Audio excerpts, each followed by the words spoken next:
ऐसे श्री पार्श्व स्वामी तद्भव थे मोक्षगामी, कर्मों ने ना ही छोड़ा, पत्थर तन पड़ते देखे। मोक्ष के प्रेमी हमने कर्मों से लड़ते देखे।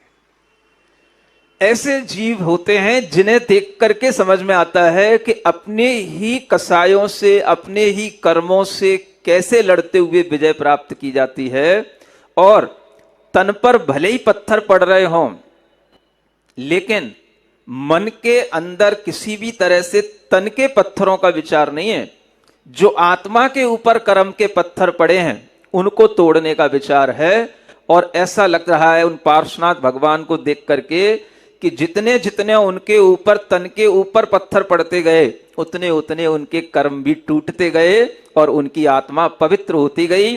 और जैसे ही तन पर पड़ने वाले पत्थर रुक गए, वैसे ही उनकी आत्मा पर लगे हुए कर्मों के पत्थर भी छूट गए और वह तुरंत केवल ज्ञान से संपन्न हो गए। ऐसे भगवान को जब हम अपने सामने लाएं तो हमें क्या जरूरत है सम्मेद शिखर की उस पहाड़ी पर जाने की। हमें यहीं पर भगवान बैठे बैठे दिखाई देते हैं।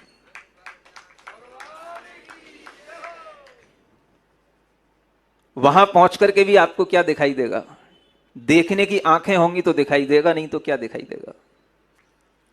जब हम भगवान के उस पहाड़ी पर गए थे और उस सम्मेद शिखर की यात्रा के बाद उस पहाड़ी पर चढ़ करके उस स्थान पर जहां भगवान के चरण बने हैं, उनके चरणों की परिक्रमा लगाने लगे। परिक्रमा मंदिर के अंदर नहीं, बाहर। तो उस समय पर इतनी तेज हवाएं चल रही थी, इतनी तेज हवाएं चल रही थी कि उन हवाओं को देख करके मुझे लगा कि कमठ आज भी भगवान के ऊपर उपसर कर रहा है। ज्ञान हो तो कुछ देखोगे, और अगर वहां बैठ जाओ और आपके लिए ये जो वर्णन है ये अगर सुनने में आया है और इसी की आप वहां पर अपने लिए एक तरह से विजुलाइज करो वहां पर, तब आपको लगेगा कि हां, पार्श्वनाथ भगवान कैसे थे। लोग तो जाते हैं, दौड़ धूप करते हैं और बस चरण छू करके चले आते हैं। आपको छूना क्या है अंतर मन से, वो आपको पता ही नहीं होता है। हाथों से चरण छूने से कितना छू पाओगे किसी को? महापुरुषों को कभी हाथों से छूने से कुछ उपलब्ध नहीं होगा। उनको तो आपको अपने अंतर मन से छूना होता है, अंतर मन से उनका स्पर्श करना होता है। और ये भक्ति अंतर मन से की जाती है। जब हम इस तरह से ज्ञान पूर्वक भगवान की भक्ति को करते हैं तो हम अंतर मन से भगवान की आत्मा को भी स्पर्श कर सकते हैं। चरण की बात तो दूर है। सुनते हो कि नहीं? अंतर मन से आप भगवान की आत्मा को छू लो, यह संभव है। लेकिन आप हाथ लगा करके भी भगवान के चरण को छू लो, यह संभव नहीं है। यह आपका मोह है कि आप मान लेते हो कि मैंने भगवान के चरण को छू लिया। आपका मोह है जो आपको अंतर मन से भगवान से छूने नहीं देता। और आप कभी भी अपने अंतर मन से भगवान की आत्मा का, चेतना का स्पर्श करने का भाव नहीं करते। यह भी आपका मोह है। भक्ति से यह मोह दूर होता है। आपके अंतरंग में अगर कलमश होगा तो आप भगवान की अंतर मन से भक्ति करते हुए भी उनके अंतर मन के भावों तक नहीं पहुंच पाओगे।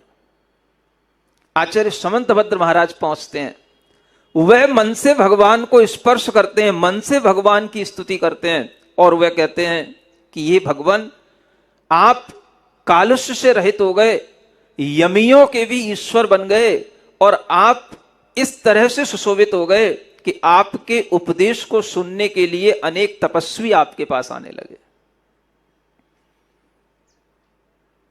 जिनकी बुद्धि बिल्कुल बांझ हो रही थी वो भी आपके पास आए। समोपदेशम शरणम प्रपेदरे, आपकी शरण को प्राप्त किए। और वह शरण किस रूप में? जो आपके उपदेश थे वो सम से भरे हुए थे। सम माने शांति, उपशम भाव, शांत भाव, ऐसे समभाव से भरे हुए जिनके उपदेश थे, उन उपदेशों को सुनकर के वे आपकी शरण को प्राप्त हो गए और उन्हें लगा कि हे भगवान, अगर हमारे लिए कोई भी तरह की शांति मिल सकती है तो केवल आपके उपदेशों का अनुसरण करने से ही मिल सकती है, अन्यथा हम तो आक्रांत थे अपनी ही कसायों से। मोक्ष मार्ग पर वही लोग चल सकते हैं जो समभाव के साथ आगे बढ़ते हो, राग द्वेष कसायों को जीतते हुए चलते हो।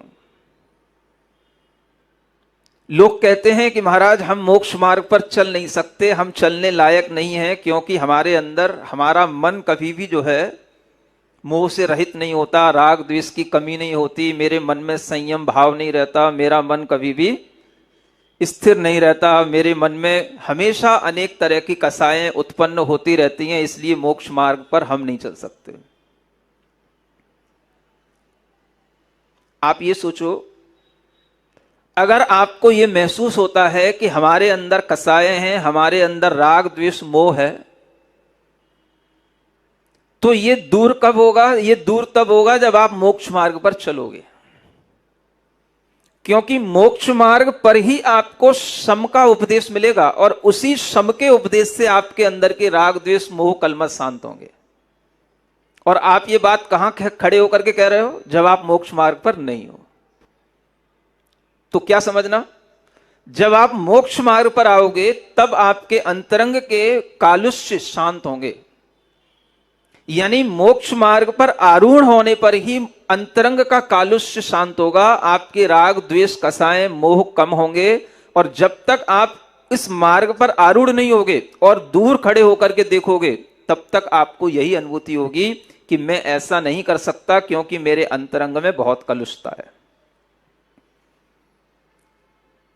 बात समझ में आ रही कि नहीं आ रही है? यानी मोक्ष मार्ग पर लगने से ही कसाएं शांत होंगी। आपने अनादिकाल से कभी भी कसायों का शमन नहीं किया और आज भी आप खड़े होकर के यही कह रहे हो कि हमसे नहीं होगा, तो इसका मतलब है कि आप कभी भी अपनी कसायों का शमन कर ही नहीं पाओगे जब तक कि आप मोक्ष मार्ग पर आरूढ़ नहीं होगे। तो ये मोक्ष मार्ग इसीलिए होता है कि जो व्यक्ति संयम के मार्ग पर चलता है, अपने अंतरंग को वह धीरे धीरे राग द्वेष से मुक्त करता चला जाता है। जब कोई नया साधक होता है तो वह यह देखता है कि मुझसे नहीं होगा, वो घर पे बैठ के अपनी परीक्षा करता है। भाई घर पे बैठ के परीक्षा कैसे हो जाएगी तुम्हारी? जो परीक्षा पेपर आपको दिया जाए, जिस एग्जाम हॉल में बैठकर करने को कहा जाए, उसमें बैठ करके करो। अब आप एज्यूम करो कि कोई बच्चा ऐसा हो जो सिर्फ जो है डर रहा हो, हमें स्कूल नहीं जाना, पढ़ना नहीं है, परीक्षा नहीं देना है, और हम वह केवल अपने लिए बस घर में ही बैठे बैठे परीक्षा दे रहे हैं, सोच करके कि ये क्वेश्चन हम सॉल्व कर लेंगे कि नहीं, ये सॉल्व कर लेंगे कि नहीं, ये हमसे नहीं हो रहा, ये हमसे नहीं हो रहा। तो उसने समझ लिया कि हमें जो है कभी भी स्कूल में जाने से कभी भी हम आगे नहीं बढ़ सकते, क्योंकि ये बहुत कठिन क्वेश्चन पेपर आते हैं, इसलिए हमें स्कूल में पढ़ना ही नहीं या कॉलेज में पढ़ना ही नहीं। तो कुछ लोग ऐसे होते हैं, मोक्ष मार्ग पर इसलिए नहीं चलते, हमने देख लिया महाराज, अपने मन को हम टटोल रहे हैं, हम अपने मन को पहचान रहे हैं, हम अब मोक्ष मार्ग के लायक, हमारे अंदर संयम की दृढ़ता है नहीं है, हमारे अंदर अभी वो आस्था और वह दृढ़ता का भाव है नहीं है कि मैं इस मोक्ष मार्ग पर आगे बढ़ पाऊंगा, ऐसा कई लोग सोचते हैं। भाई जब तुम उस कॉलेज में एडमिशन लोगे तभी तो तुम्हें पता पड़ेगा कि वहां क्या पढ़ाया जाता है, और जब वो पढ़ोगे तभी तो तुम्हें पता पड़ेगा कि हम ये पढ़ पा रहे हैं कि नहीं पढ़ पा रहे हैं। तुम पहले से ही खड़े खड़े कह रहे हो कि नहीं, हमें कॉलेज के नाम से डर लगता है, हमें उस कॉलेज में एडमिशन लेना ही नहीं है, और तुमने पहले से ही डिसाइड कर लिया कि हम इसके लायक नहीं है, तो फिर आपके अंतरंग की योग्यता कभी प्रकट होने वाली नहीं है। ज्यादातर लोग यही कर रहे हैं और यही करते हैं। आपसे भी कहा जाए तो आप यही कहोगे। मोक्ष मार्ग की यूनिवर्सिटी के सब बाहर खड़े हुए हैं, उस मोक्ष मार्ग की यूनिवर्सिटी में कोई एंट्री नहीं ले रहा है, क्या सोच के? हमसे नहीं होगा, हम अपने मन को देख रहे हैं, हम ऐसा कैसे कर पाएंगे, हम इतने संयम से कैसे रह पाएंगे, हम कैसे ब्रह्मचर्य का पालन कर पाएंगे, हमारे अंदर राग द्वेष कैसे कम हो पाएंगे। अरे भाई, फिर उस यूनिवर्सिटी में दाखिला लेने का मतलब ही क्या निकलेगा? वो यूनिवर्सिटी इसी के लिए तो है कि आपके राग द्वेष कसाएं जो अभी तक अनादि काल में शांत नहीं हुए, वो अब शांत होंगे। जैसे कहा जाएगा वैसा करोगे तो। यह बात इस उपदेश में कही जा रही है, समोपदेशम। भगवान कह रहे हैं कि आपके लिए अगर शांति मिलेगी तो इस मोक्ष मार्ग के उपदेशों के माध्यम से मिलेगी। आपके राग द्वेष शांत होंगे तो इसी प्रकार के उपदेशों पर आरूढ़ होकर के मोक्ष मार्ग पर चलने से होंगे। आप मिथ्या मार्गों पर चलते रहोगे तो उससे आपके राग द्वेष शांत नहीं होंगे। वो तो सैकड़ों वर्ष निकल गए उन तपस्वियों को वन में तपस्या करते हुए, नहीं हो रहा है। क्योंकि जो वास्तव में मोक्ष मार्ग है उस पर जब तक नहीं चलोगे तब तक ना आप मोह को जीत पाओगे, ना अपने कलमशों को धो पाओगे। और जब तक वो नहीं होगा तब तक आपके परिणामों में शांति नहीं आएगी। सम की अनुभूति जो होगी वो आपको तभी होगी जब आप इस संयम के साथ मोक्ष मार्ग पर आगे बढ़ोगे। तो लोगों के लिए हमेशा इस बात का डर रहता है कि हमें मोक्ष मार्ग की इस यूनिवर्सिटी में नहीं जाना। क्यों नहीं जाना? क्योंकि वो पहले से ही डिसाइड करके बैठे होते उस बच्चे की तरह, मुझे कॉलेज नहीं जाना, मुझे स्कूल नहीं जाना।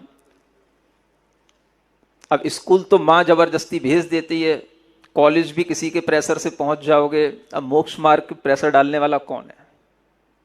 बस यहीं बैठे बैठे आपको जितना प्रेशर दे सके वही हो पाता है। समझ में आ रहा है? तो ये उपदेश भी एक प्रेशर होते हैं। अगर आपका मन बनेगा तभी आप उस पथ पर आरूढ़ होकर के ही तो उस पथ की माध्यम से उत्पन्न होने वाली जो आपके अंदर प्रतिक्रिया होगी वो उत्पन्न होगी ना। आप उस पथ पर ही नहीं चले तो आप कैसे कह लेते हो अपने लिए कि हम ऐसा नहीं कर पाएंगे? पहले करो तो, चलो तो, आगे बढ़ो तो। जब हम कोई नई चीज सीखते हैं तो भी हमारे लिए डर लगता है। साइकिल चलाने वाला भी पहले साइकिल चलाने से पहले डरता है, कार चलाने वाला भी कार चलाने से पहले डरता है, फिर भी उसको चलाना सिखाना पड़ता है, चलाया जाता है। चलो तो, बैठो तो। जब बैठेगा, करेगा, कुछ हाथ पैर हिलाएगा, चलेगा, एक आध बार कहीं ठोकर भी मार देगा, एक्सीडेंट भी हो जाएगा, क्या फर्क पड़ रहा, लेकिन सीखेगा तो ऐसे ही। तो मुझे यह समझ नहीं आता कि जो मोक्ष मार्ग को देखते तो हैं दूर से, हाँ बहुत अच्छा है, पार्श्वनाथ भगवान ने ये उपदेश दिया, बहुत अच्छा है, पार्श्वनाथ भगवान के मोह का नाश हुआ, ये बहुत अच्छा है, उन्हें ऐश्वर्य की प्राप्ति होगी, ये बहुत अच्छा है। भाई तुम्हें क्या करना है? तुम्हें भी कुछ करना है कि नहीं करना? नहीं महाराज, मुझसे नहीं बनेगा, मैं नहीं कर पाऊंगा। क्यों नहीं कर पाओगे? अगर आप प्रतिदिन ये भावना करोगे भक्ति के साथ में, भगवान की भक्ति से अगर आप भावना करोगे तो आपके अंदर भी ये शक्ति आ जाएगी और आप भी एक दिन उस मोक्ष मार्ग में एंट्री ले जाओगे। इसलिए भक्ति की जाती है। क्या करो? शक्ति नहीं है तो शक्ति कहां से बने? भक्ति से शक्ति प्राप्त करो। आत्मीयता से अगर आप भक्ति भी करते रहोगे तो आपको शक्ति आती जाएगी और इसी शक्ति से आपके अंतरंग में यह भाव बनता चला जाएगा कि हम भी ऐसा कर सकते हैं। कोई भी चीज दुनिया में इतनी असंभव नहीं जो हमारे लिए हमेशा डर ही पैदा करती रहे और हम उस चीज को प्राप्त ना कर पाए। डर छोड़ना पड़ता है। निडर बनकर के जब मोक्ष मार्ग पर बैठोगे, चलोगे, तो आपके लिए भी ये सब चीजें संभव होंगी। आपको लगता है कि हम ठंड नहीं सहन कर सकते, हम भूख सहन नहीं कर सकते, हम पैदल नहीं चल सकते, हम केसलौच नहीं कर सकते, हम और बिना मोबाइल के बैठ नहीं सकते। ये एक अंतिम कमजोरी कह सकते हैं आपकी। लेकिन ये सब कुछ होता है जब आप मोक्ष मार्ग पर चलोगे तो आपको वहां की अलग आनंद आएंगे। गाड़ी का आनंद आपको मिलता है तो पैदल चलने का भी एक अलग आनंद होता है। वो कब मिलेगा? जब पैदल चल के देखोगे तो नहीं, पैदल चलेंगे तो थक जाएंगे, पैर में कांटा लग जाएगा, दर्द हो जाएगा, इसलिए पैदल नहीं चलेंगे, तो फिर आपको पैदल चलने का कभी आनंद आएगा ही नहीं। हर चीज के अंदर एक आनंद होगा, तभी तो उस आनंद से आनंद की प्राप्ति होगी। और वही आनंद उनके अंदर उत्पन्न जब हो जाता है और उनको जब लोग देखते हैं तो वे सोचते हैं हम तो कई वर्षों से ऐसी तपस्या कर रहे थे, हमें कुछ भी नहीं मिला और ये कैसे इसको उपलब्ध हो गए। तब वे सब भी उस सम उपदेश को सुनकर के उनकी शरण को प्राप्त हो गए कि अब मैं वही करूंगा जो आपने किया है। बस इतना ही तो कहलवाना था। जहां इतनी स्वीकृति आ गई कि हां अब मैं वही करूंगा, अपनी मनमानी नहीं करूंगा, वही करूंगा जो आपने किया है, वही करूंगा जो आप कहेंगे, बस इतनी स्वीकृति आ गई, इसी का नाम है शरण। सुनते हो कि नहीं? मुझे अपनी शरण में ले लो, तेरी शरण में आ जाऊं। शरण में कैसे आओगे? शरण का मतलब क्या होता है? कोई तुम्हें गले लगा के तो अपने गोदी में बैठाएगा क्या तुम्हें? शरण का मतलब क्या होता है? मुझे तो लगता है आप ऐसे ही सोचते होगे। हैं? शरण का मतलब क्या होता है? जो उपदेश है, जो कहा जा रहा है, उसे मान लेना, उसे स्वीकार कर लेना ही शरण को प्राप्त होना है। अभी तक वह सब तपस्वी अपने अपने मन का कर रहे थे, अब उनकी समझ में आ गया कि मुझे वही करना है जो पार्श्वनाथ भगवान ने किया, अदरवाइज ऐसी सक्सेस हमें कभी नहीं मिल सकती जो इनको मिली है। ये देख करके ही समझ में आ गया, इसी का नाम है कि वो भगवान की शरण को प्राप्त हो गए। ऐसा नहीं कि वो भगवान के चरण पकड़ करके बैठ गए, अब हम तुम्हें छोड़ के कहीं नहीं जाएंगे, तुम्हें भी मोक्ष नहीं जाने देंगे, जन्म जन्म का साथ है हमारा। ये सब बेवजह की बातें समझदार लोग कभी भी नहीं करते, और आप समझदार भी हैं और बेवजह की बातें भी करते रहते हैं। ये विरोधाभास हमें समझ में नहीं आता है। क्या सुन रहे हो?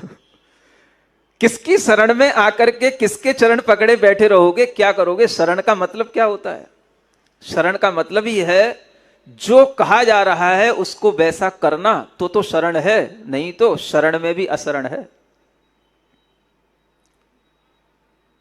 ऐसी शरण को वह प्राप्त जब हो गए, तब उनके दिव्य उपदेशों का प्रभाव उनके ऊपर पड़ता हुआ दिखाई दिया। यह सब भगवान के प्रभाव का दिग्दर्शन भगवान की भक्ति के माध्यम से कराया जा रहा है। ऐसे भगवान की भक्ति करते हुए आचार्य समंत भद्र महाराज आगे का एक श्लोक और पढ़ते हैं, अंतिम छंद है, आप कहो तो पढ़ दें। ससत्य विद्या तपसां प्रणायकः समग्र धीरोग्रकुलाम्बरांशुमान् मया सदा पार्श्वजिनः प्रणम्यते विलीन मिथ्यापथ दृष्टि विभ्रमः। वह पार्श्वनाथ भगवान के लिए इस छंद में प्रणाम किया जा रहा है। मया सदा पार्श्वजनः प्रणम्यते, मेरे द्वारा उन पार्श्वनाथ भगवान को प्रणाम किया जाता है। कौन से पार्श्वनाथ भगवान? जिन्होंने विलीन मिथ्या पथ दृष्टि विभ्रम, मिथ्या दृष्टियों के जो पथ हैं उनसे जो भ्रम उत्पन्न हो रहे हैं, उन सबको जिन्होंने विलीन कर दिया है, नष्ट कर दिया है। माने ये भगवान के लिए भी कहा जा रहा है कि भगवान ने अपने अंतरंग में क्या कर लिया? कोई भी वह मिथ्या पथ पर आरूढ़ नहीं हुए। माने उनके समय पर मिथ्यात्व काफी जोर पर था। दुनिया की जो अज्ञानता से होने वाली तपस्याएं, अनेक प्रकार के हठ योग के माध्यम से होने वाली तपस्याएं, अनेक तरह की हिंसाओं के माध्यम से मानने वाले धर्म की तपस्याएं, ये उस समय पर प्रबलता से थीं, उस समय पर बड़े जोर पर थीं, क्योंकि भगवान महावीर स्वामी के समय पर भी थीं ये, और पार्श्वनाथ भगवान के समय पर भी थी। ये इतिहास की जानकारी से भी स्पष्ट होता है। तो जितने भी उस समय पर ये मिथ्या दृष्टियों के पथ हैं, अपने अपने रास्ते बना रखे दुनिया के लोगों ने, और सब अपना अपना तरह तरह से विचार दुनिया को दे रहे हैं, लेकिन पार्श्वनाथ भगवान किसी भी विचार में नहीं पड़े। उनके अंतरंग को ये मिथ्या दृष्टियों के पथ से उत्पन्न जो भ्रम है वह छू नहीं पाया, क्योंकि ये पथ का भ्रम होता है कि हम जिस रास्ते पर चल रहे हैं वो रास्ता हमें स्पष्ट दिखाई नहीं देता, अनेक विभ्रम वाले रास्ते हमें दिखाई देने लग जाते हैं। ये आज भी होता है और पहले भी होता रहा है। हम अगर सही बात पर चलना चाहते हैं, हम सही रास्ते पर चलना चाहते हैं, तो हमें सही रास्ता मिल जाए ये बहुत दुर्लभ होता है। पगडंडियां भ्रम उत्पन्न करने वाली कई मिल जाएंगी।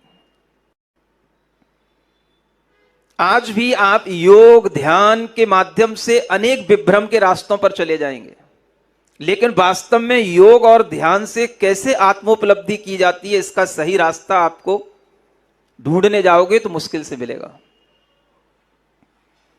हर जगह भ्रम है, मुक्ति के मार्ग पर चलने में भी भ्रम है, क्योंकि अनेक तरह के विभ्रम को उत्पन्न करने वाले दृष्टियां, विचार हमारे सामने अनेक लोग लेकर के खड़े हुए दिखाई देते हैं।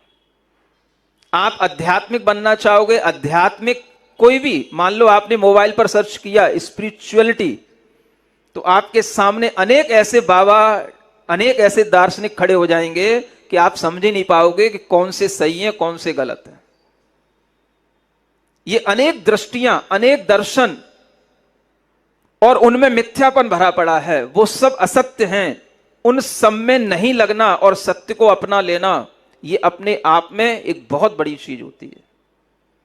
तो पार्श्वनाथ के समक्ष भी ये सब मिथ्या दृष्टियों के पथों के विभ्रम पड़े थे, वो सब उन्होंने विलीन कर दिए, नष्ट कर दिए, और अपने अंदर एक समीचीन सम्यक दृष्टि का भाव अपनाया। बस मुझे एक रास्ते पर चलना है, बाकी सब रास्ते क्या कहते हैं कि ईश्वर एक है, और हमें उस रास्ते पर चलना है जहां पर हमें खुद ईश्वर बनने की इजाजत मिलती हो। बस वही सम्यक दृष्टि है, और कोई रास्ते पर नहीं चलना। तो भगवान ने अपने अंतरंग में पहले ऐसी सम्यक दृष्टि पैदा की। राइट बिलीव इसी को कहते हैं। राइट साइट के माध्यम से उनके अंदर वह ऐसा एक विश्वास जम गया कि मुझे इसी रास्ते पर चलना है, तो वह उसी रास्ते पर चलते रहे, चलते रहे। जब आप चलना शुरू करोगे तो उपलब्धियां बाद में होंगी, पहले चाहिए सम्यक दर्शन। तो इस लाइन में मुझे ऐसा प्रतीत होता है कि उनके सम्यक दर्शन गुण को नमस्कार किया गया है, विलीन मिथ्या पथ दृष्टि विभ्रम। और फिर जो एक लाइन ऊपर लिखी हुई है, स सत्य विद्या तपसाम प्रणायक, वह जो पार्श्वनाथ भगवान है वो सत्य विद्या और सत्य तप के प्रणायक हैं, नायक हैं, प्रणेता हैं। सत्य विद्या, सत्य ज्ञान का रास्ता, सत्य तपस्या का रास्ता, यानी सम्यक ज्ञान और सम्यक चारित्र के सम्यक प्रणेता वह भगवान पार्श्वनाथ बने। माने वह सम्यक दर्शन, सम्यक ज्ञान और सम्यक चारित्र, तीनों की दृष्टियां, तीनों के रूप में उनकी रास्ते सही होते चले गए। इसलिए भगवान सम्यक दर्शन, ज्ञान, चारित्र की इन दृष्टियों से सहित हो गए। ऐसे पार्श्वनाथ भगवान को मैं प्रणाम करता हूं। यह भाव आचार्य समंतबद्ध महाराज का दिखाई देता है। समझ में आ रहा है? तप का मतलब ही सत्य तप माने चारित्र हो गया, सत्य विद्या माने ज्ञान हो गया, और मिथ्या दृष्टि के पथ ब्रह्म से जो रहित हो गए वो सम्यक दर्शन हो गया। तो तीनों चीजें उन भगवान के अंदर दिखाई देती हैं, और उन भगवान को, वह पार्श्वनाथ भगवान को आचार्य समंतबद्ध महाराज कहते हैं मया प्रणम्यते, मेरे द्वारा इसलिए आपको प्रणाम किया जा रहा है। ये समंतबद्ध महाराज हैं, सीधे सीधे नहीं कहते हैं अहम प्रणमामि, मैं आपको प्रणाम करता हूं, मेरे द्वारा आपको प्रणाम किया जा रहा है। भगवान क्यों किया जा रहा है? क्योंकि आपने ऐसा कर लिया, इसलिए मुझे प्रणाम करना पड़ेगा अब आपको, ऐसा भाव है उनका। क्योंकि वो कौन है? हाँ, वो आचार्य समंतबद्ध है, वो, उनका सिर हर कोई नहीं झुका सकता। ऐसे उनके अपने अंतरंग के गौरव के भाव भी भगवान के प्रति दिखाई देते हैं। और वह कैसे हो गए? उस उपदेश को देने की उनके अंदर सामर्थ्य आई तो वह कब आई? समग्र धी, माने समग्र बुद्धि उनके अंदर उत्पन्न हो गई, समग्र ज्ञान उत्पन्न हो गया, जिसे कहते हैं पूर्ण ज्ञान, केवलक ज्ञान, ओमनीशिएंट इसी को बोलते हैं। समग्र ज्ञान के धारी हो गए। तब वह इस तरह से होते हुए उन्होंने जो दिव्य उपदेश दिए वो सबके लिए राग द्वेष की शांति के कारण बने। ऐसे भगवान उग्र कुलाम्बरांशुमान, अंबर अंशुमान, उग्र कुल के वह वंशज कहे जाते हैं। इक्ष्वाकु वंश में भी अनेक तरह के और वंश भी बाद में होते गए, यदु वंश, कुरु वंश, इसी तरह से उग्र वंश एक चला और उस उग्र वंश के ये प्रमुख नायक थे। उग्र वंश के आकाश में ये अंशुमान माने सूर्य की तरह चमकने वाले। जैसे आकाश में सूर्य अपने प्रकाश के साथ आता है तो आकाश को भी जो है प्रकाशित कर देता है, ऐसे ही भगवान इस उग्र वंश के आकाश में प्रकाशमान हुए। उन भगवान को यहां पर याद किया गया और इस तरह से भगवान को नमस्कार करके भगवान के सम्यक दर्शन, ज्ञान और चारित्र के नायकत्व को इसमें दिखाया गया है कि भगवान अपने सम्यक्त्व के भी नायक थे, सम्यक ज्ञान के भी प्रणायक थे और सम्यक तप रूपी जो चारित्र है उसके भी वो प्रणायक थे।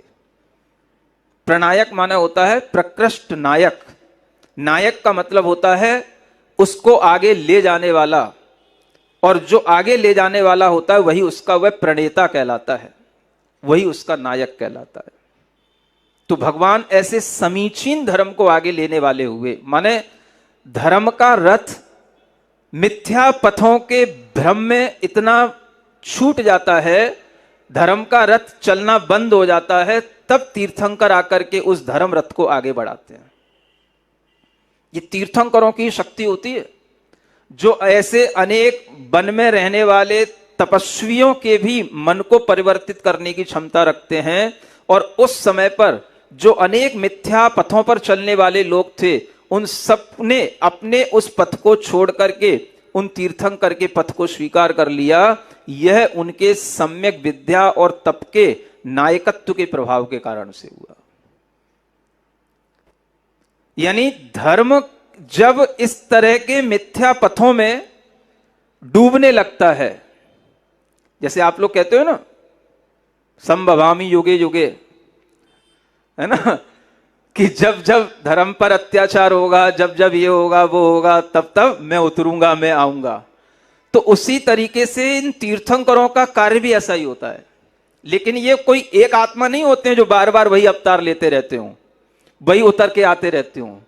अपने आप नए नए हम ही आप लोगों में से ऐसे जीव होते हैं जो पुरुषार्थ करते करते, ऐसा सम्यक पुरुषार्थ करते करते तीर्थंकर बनते हैं। फिर वह उस अंधकार में से उस धर्म रथ को आगे निकालते हुए बढ़ाते हैं और सबको सम्यक प्रकाश देते हैं। ज्ञान का, तप का सम्यक रूप क्या है वो सब बताते हैं। और फिर वह कई वर्षों तक उनका वह प्रकाश चलता रहता है, उस रास्ते पर लोग चलते रहते हैं। यही उनके धर्म तीर्थ का प्रवर्तन कहलाता है। तो तीर्थंकर हमेशा धर्म को आगे बढ़ाते हैं। वो कोई नई धर्म की सृष्टि नहीं करते, न वह कोई नए लोगों की सृष्टि करते हैं। जो लोगों के अंदर मिथ्यात्व भरा रहता है, मिथ्या बुद्धि पड़ी रहती है, बस वह रोंग को राइट करते हैं और कुछ नहीं करते हैं। समझ में आ रहा है? तो ये भी वही काम है। जब जब धर्म पर अधर्म का अत्याचार होगा, अंधकार बढ़ेगा, तब तब ईश्वर आएगा। कहां से आएगा? कोई अलग से बिजली चमकती हुई नहीं आ जाएगी। वह तीर्थंकर के रूप में इसी तरह से सम्यक मार्ग को दिखाने वाला कोई ना कोई महापुरुष अपने केवलक ज्ञान से सुशोभित होगा और वह सबको पथ प्रदर्शक बनेगा। इसी का नाम है सत्य विद्या और सत्य तप के प्रणायक होना। ये काम जैसे तीर्थंकर पार्श्वनाथ भगवान ने किया, ऐसा ही फिर उनके 200-250 वर्ष बाद भगवान महावीर स्वामी ने किया, और अब वह भी चले गए तो उसके बाद भी यह धर्म चल रहा है और यह काम अनेक तपस्वी आचार्य और मुनियों के माध्यम से आगे बढ़ रहा है और बढ़ता रहेगा। इसी तरह से धर्म की स्थिति बनी रहती है और इसका कोई दूसरा तरीका नहीं होता है। ऐसे इस धर्म को आगे बढ़ाते हुए आपके कई वर्ष भी बीत जाते हैं, नए वर्ष आने लग जाते हैं, पुराने वर्ष चले जाते हैं और आप बीच के कगार पर कभी कभी खड़े हो जाते हैं। आज आप ऐसे ही कगार पर खड़े हैं। जो आज होगा वो आज ही होगा, कल नहीं होगा, और जो कल होगा वो कुछ नया होगा, वो आज जैसा नहीं होगा। होगा कि नहीं होगा? इसी को कहते हैं संक्रांति, है ना? हाँ, नया वर्ष है तो अब कोई बात नहीं, उसको कहना भी चाहिए। लोक मान्यता को भी लोक सत्य के रूप में स्वीकार तो किया ही गया है, उसमें कोई दिक्कत ही क्या बात है। तो अगर वह भी है तो आपके लिए यह नया वर्ष तभी एक नई भावना और नए विचार और एक नई सफलता के साथ आएगा, जब कम से कम आपको यह विचार आए कि हम इस नवीन वर्ष पर, नए वर्ष पर कुछ नया करें, और वो नया ऐसा हो जो हमारी आध्यात्मिक आत्मिक शक्ति को बढ़ाने वाला हो। कोई भी नई चीजें खरीद लोगे, कोई नई दुकान भी डाल लोगे, कुछ नया काम शुरू भी कर दोगे, तो वो भी तब तक नहीं चलेगा जब तक कि आपकी आध्यात्मिक शक्ति उसको नहीं चलाए, आत्मिक शक्ति उसको आगे ना बढ़ाए। इसलिए ये विचार आया कि इस जयपुर की धरा पर कम से कम जयपुर वासियों के लिए तो कल के दिन यहां पर 24 जो तीर्थंकर हुए हैं उनकी आराधना करने का, कम समय में ही उनकी आराधना करने का उनके सामने एक सोपान मिले। उन्हें नए वर्ष पर तीर्थंकरों का भी स्मरण आए, गुरुओं का भी दर्शन मिले और उनका वह नव वर्ष मंगलमय हो। उनके जीवन में ऐसी आत्मिक शक्ति उत्पन्न हो कि उनके जो भी कार्य विघ्नों के साथ चल रहे हैं, जिन्हें सफलताएं नहीं मिल रही हैं, वह भगवान 24 तीर्थंकरों की भक्ति से शक्ति प्राप्त करके अपने जीवन को सफल बनाए। 24 तीर्थंकरों की एक साथ स्तुति भक्ति, जो आपने शायद न पहले सुनी न पढ़ी, पहली बार आपके इस जयपुर में होगी, तो कम से कम जयपुर वासियों को तो इतना भाव आना ही चाहिए कि हम कितने ही किलोमीटर दूर क्यों ना हो, अगर हम सम्मेद शिखर नहीं गए हैं, गिरनार नहीं गए हैं, तो हमें कहाँ जाना है? भगवान महावीर स्वामी के नाम से जाने वाली वैशाली के पास तो जाना ही है, वैशाली में तो आना ही है। तभी तो हम कुछ अच्छा जीवन में कर पाएंगे, अच्छा सीख पाएंगे। एक नई ऊर्जा, नया आशीष लेकर के जब हम कोई अपने जीवन की शुरुआत करेंगे तो हमारे जीवन में एक नई उमंग आएगी, नई तरंग आएगी। ये सब हमेशा प्रभु और गुरु की कृपा से ही होता है। इसलिए सभी लोगों को ठंड के बहाने छोड़ करके, कोहरा है इस दृष्टि को भी छोड़ करके, किसी भी तरह की बारिश भी हो तो भी उस भाव को छोड़ करके, कोई भी प्रकार का विकल्प नहीं करते हुए हमें सत पथ पर चलना है। तो सत पथ पर चलने वाले गुरुओं का आशीर्वाद प्राप्त करना है। ये विचार रखते हुए कहाँ आना है? यहीं वैशाली आना है। ये आपके लिए एक मन में मनोभाव होना चाहिए, और इस तरह के मनोभाव आप बना करके रखेंगे तो आपको हमेशा भक्ति के सुफल हमेशा मिलते रहेंगे। इन्हीं भावनाओं के साथ ओम अरहम ओम अरहम बोल, सभी कार्य की सिद्धि से तू पहले इसको बोल। ओम अरहम नमः ओम। उंगलियां चल रही हैं कि नहीं चल रही हैं? ओम अरहम नमः, ओम अरहम नमः, ओम अरहम नमः, ओम अरहम। दूसरी ताली, हाँ क्लैपिंग 5 सीख लो। ओम अरहम, ओम अरहम, ओम अरहम बोल। सभी कार्य की सिद्धि से तू पहले इसको बोल। ओम अरहम नमः, ओम अरहम नमः, ओम अरहम नमः, ओम अरहम नमः। जिसने भी यह मंत्र पढ़ा, जिसने भी यह मंत्र पढ़ा। तीसरी क्लैपिंग कौन सी? अपनी हथेलियों के ऊपर बने हुए पर्वतों को ठोकना। जिसने भी यह मंत्र पढ़ा, दुख सारा ही दूर किया। जिसने भी इसको ध्याया, सुख का पारावार लिया। इसकी महिमा, इसकी शक्ति, इसकी महिमा, इसकी शक्ति नहीं सका कोई तोल। ओम अरहम, चौथी क्लैपिंग, ओम अरहम, ओम हथेलियों के अरहम निचले पोर्शन को ठोकना। ओम अरहम, ओम अरहम, ओम अरहम बोल। सभी कार्य की सिद्धि से तू पहले इसको बोल। और पांचवी क्लैपिंग पूरी। अरहम नमः, ओम अरहम नमः, ओम अरहम नमः, ओम अरहम नमः, ओम अरहम नमः, ओम अरहम नमः, ओम अरहम नमः, ओम अरहम नमः। ओम अरहम नमः।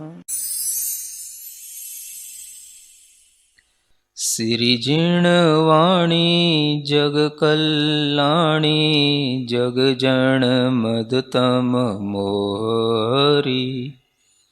जणमण हारी, गढ़हर हारी। जम जरा भव रोग हरी। तिथ्य राणम दिव्य झुणिम जो पड़ई सुणई मय्ये धारई।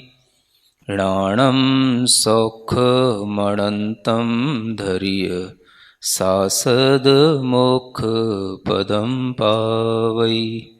सासद मोक्ष पदम पावई।